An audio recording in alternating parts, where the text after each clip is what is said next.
thanks for checking out our little video. I'm Brad McMorris. I'm one of the senior recruiters here with Klohn Crippen Berger. I've worked for them for just over a year now, but have 20 years of recruitment experience in total. Breaking that down a little bit more for you, majority of that has been in the consulting engineering environment, and there definitely are recruiting nuances to each sector out there, and that would apply as a general rule to KCB and our recruitment process. And some of the tips here I'm going to share that is extra relevant for those in the engineering or any project-based environment sector.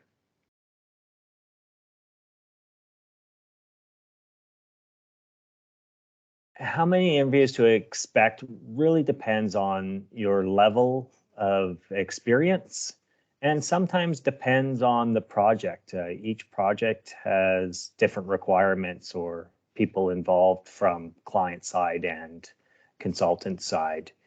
On average, I do our best to have us get everything done in one interview, but sometimes there is a second interview. And those would be in addition to the initial phone screen. I feel it's better to have more participants and fewer interviews just to be respectful of everybody's time.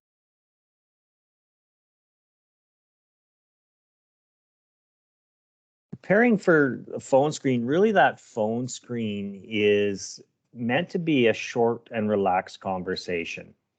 You can, when asked for one, set a time and date in the very near future to reschedule it when we first contact you. If you are ready to go as soon as we connect with you, don't worry about having a whole bunch prepared for it. Really, we are looking to gain a better insight into why you are looking for something new. What are you looking for, and does that align to what we can offer? Very high level understanding of some of your experience. And then touch on some of the basics, such as when you would be ready to start if we got to a job offer, and what are we looking at for compensation.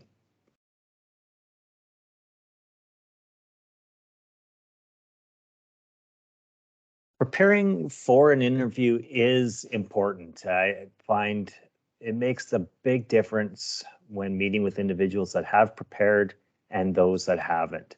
Spend an hour or half an hour the evening before or leading up thinking about all the examples you are ready to give. Anticipate the questions that are going to come based on the role you're meeting for, and think of examples that experiences you have had along your career that you can use in that when asked those questions. Don't be afraid to bring notes into the interview and have those examples written down. If you've gone through that practice, chances are you won't have to read them, but at least they're there and you can glance at them if required. Recognizing we are in a virtual environment these days also, number one difference there is make sure you're sitting in a professional environment, well lit if you can, and if you are doing it on your mobile, keep it balanced against something on a surface. Don't keep it in your hands so that it juggles and makes it hard for people talking to you to focus.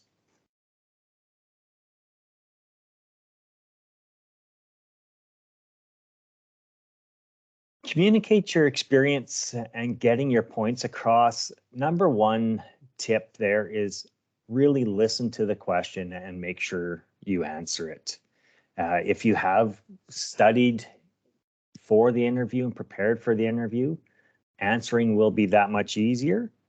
But to give your best examples, use confident language. Focus on what you did, not we did as part of the team, but what you specifically did. And use language such as I believe, or I consistently have had success. I know I can do that because I have done that in the past. Really focusing on that confident language.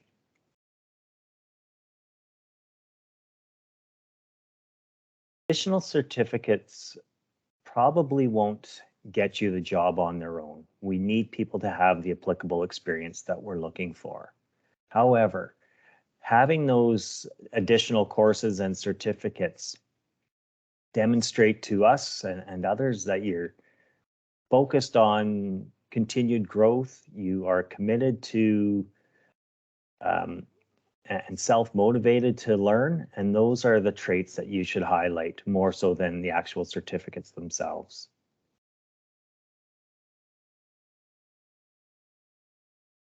Questions you should and shouldn't ask in an interview. I would say always ask questions that better describe the job if you are unsure about it. Also, you can state that you remain interested in the position. Say, look, I'm really keen. I liked what I heard today.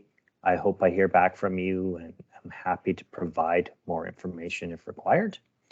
What I suggest not asking in the interview is don't worry about salary and benefits and hours of work. Those sort of things can be addressed either at the phone screen stage with the recruiter or following the interview when you have a conversation with the recruiter.